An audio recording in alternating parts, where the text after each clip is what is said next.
Matters opens in theaters this Friday. Please welcome Heather Graham.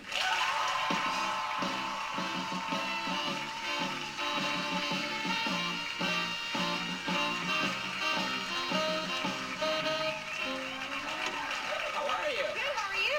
I'm doing very well. You look beautiful. Thank you, you look very handsome. That's why I asked. Don't I look good? You do, you have a cute haircut. Well, no, I don't, but thank you. It's kind of always the same. It's that Woody Woodpecker thing, but... It's very, like, it's got a personality. Yeah, it does. All of its own. It's deranged, my hair. But thank you so much for being here. I have to say, I was thinking about this today, and your presence here confirms this. I interview a lot of people. I think you have the nicest smile of anyone I've talked to. You have a beautiful smile. Thank you. Yeah, you really do. I was thinking about this today. You really, no. My smile is kind of scary to people. When I really smile, I'm like, you know, and people back away. They're afraid. Yeah. But yours is very, you know, luminous. Yeah. Well, I wore braces when I was a kid. Oh, you had braces? Yeah, and I had neck gear, actually. Like, you know, in 16 Candles when Joan Cusack, like, drinks out of the water fountain with the neck gear? You didn't really have neck gear, did you? Yeah, okay, well, she had the full headgear. I only had neck gear. Like, you know, you wear it, and then it connects back, and you connect it to a rubber band, and then there's, like, a pad.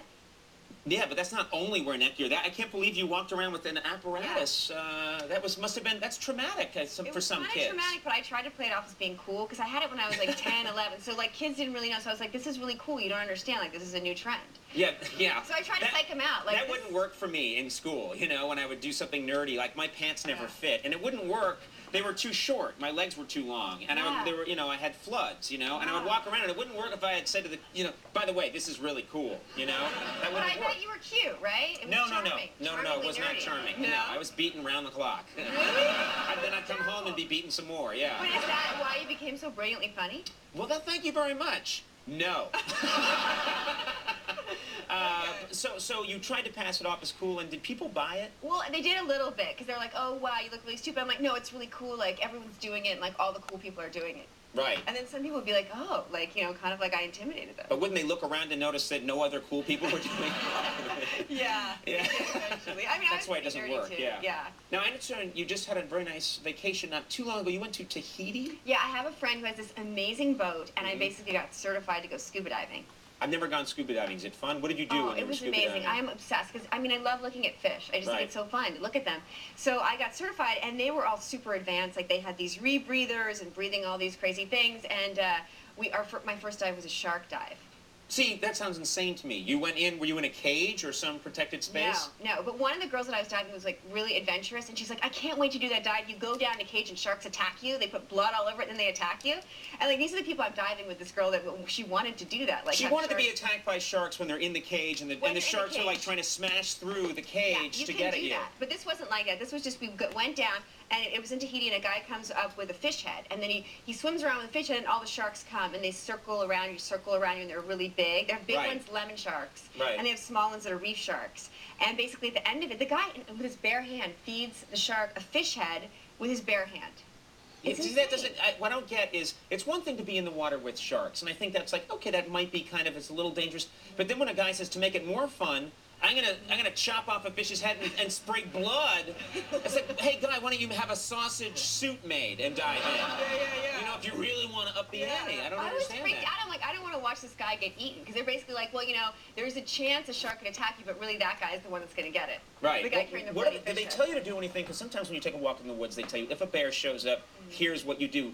Is there advice did they tell you what to do if a shark is coming at you and wants to attack? Well, my friend whose boat it was like, if you look at them in the eye and try to scare them, you know, you can just look at them, right? And I think he was kind of playing with me a little bit, because there were so many, so I was trying to, like, look around, and he says, if you stare them down. Yeah, they were having fun at your expense. I think so. I don't think that works for the shark to be like staring at it. I think that would annoy them if you were like, I see you, shark. I got your number. I think they would come and eat your head. Well, look, they were watching Jaws the night before. They're like, let's watch Jaws. This is so fun. So we'd be watching Jaws, and I got so scared I had to leave. But then we were in the water the next day, and my friend whose boat was behind me, and he starts doing, he was like, da-da, da-da, da-da, like doing this song. Right. I got scared. They don't sound like good people. Don't go with these people anymore. Let's watch Jaws, then throw blood in the water, then jump in the water with the sharks and make funny faces at them. That doesn't sound like a good vacation. They were actually really beautiful, and there was sea turtles, and there was beautiful fish. Right. But it was freaky, because they were, like, circling you, and then... Yeah, I'm not into that. I like to go to an aquarium and get the smallest fish and just watch it for a bit, and then eat a big pasta meal. That's what I like to do. That's my level of adventure. Yeah. That sounds good. It's very good. Yeah. Now, let me ask you about this. For this movie, I want to talk about Gray Matters. There's been some discussion. It's been in the paper that you have an on-screen kiss with Bridget Moynihan, Yes. the beautiful Bridget Moynihan, Yes. and the two of you have a kiss. And I guess you got in a little trouble because you described it to a reporter as being pretty good. Is that right? You said she's a pretty good kisser. Well, I was kind of shy because, you know, it was really cool to kiss this really beautiful person, Bridget, and she was a really great person. So we were doing a press, and this guy was like, what was it like to kiss her? And I was kind of shy, so I was like, oh, you know, it's pretty good, you know? And then it comes out in the press the next day, and Bridget, like, text messaged me, and she's like, what do you mean I was pretty good? Like, what is the deal? Like, how am I supposed to get a date with it's pretty good, you know? Right. Oh, sorry. Anyway. So I wrote her back, and I'm like, I am sorry, every time I'm in the press now, I'm going to talk you up. So now I'm just saying that she is like the best kisser ever, and that she should teach classes on kissing. Well, I think that'll make her happy. She is a very good kisser, I have to say. I'll never find out. She has very sweet lips. And also, now you're taunting me. It's an experience you'll never know, Conan. It was amazing. Well, okay, let me ask you something. It seems like in society now, women kissing each other is accepted and encouraged and everything, but there's more of a phobia about guys kissing each other. Why do you think that is? I don't know, but if you kissed a guy, I would think it was hot. I don't know. I think You notice how nobody went with you on that.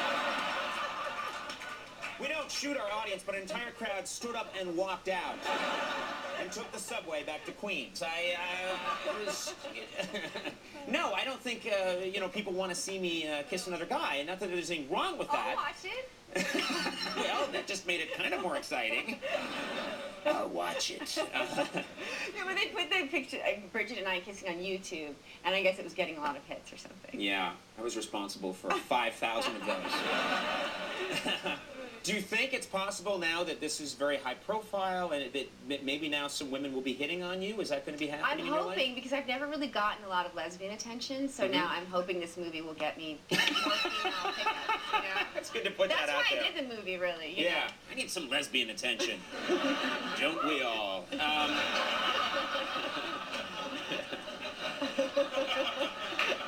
I've said too much. I've said way too much. Now, there was a little bit of an issue with the movie's rating, I'm told, Gray Matters. There was what was the controversy? Oh, well, okay, there's a scene, basically I get confused because I fall in love with my brother's wife, and so then I picture this, I see this girl walking by, and I see her naked, and I'm It's starting your to it's my imagination. Right. So we did a scene, and she was topless, and then the ratings board said that this was too racy for a PG-13 and that she had to wear a bra. Right. So, we were just thinking that it's kind of strange that you can show, like, people being stabbed to death or, like, decapitated or shot, but, you can't, I don't know. Can't show, yeah. I mean, you can watch TV at night and see so much violence that it's, like, freaky. Right, but right. I don't know. And then the breast is, cover that breast up. Exactly. I'm with you on this one. Exactly. I Yeah. think there should be breasts on Nickelodeon. But that's me. They're with us on this one, yeah. Now you're with me. Conan Kiss Guy. Breasts on Nickelodeon, yeah! Don't you think there should be more male nudity? I mean, No. there's a female The male body is disgusting. Well, mine is. It's not good, mine. I need to work out. This area here is... We'll talk later. Okay. We probably won't. I'll call you later. Let's talk more about my body. Hello?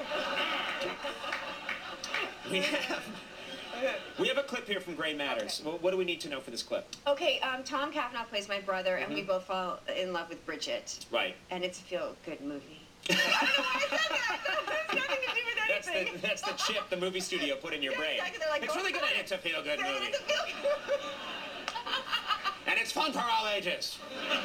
I don't know why I said that. You should see it 4 times. All hail Disney. All right, it's not Disney. I don't want to pick a fight with them. Let's take a look at this clip from Gray Matters.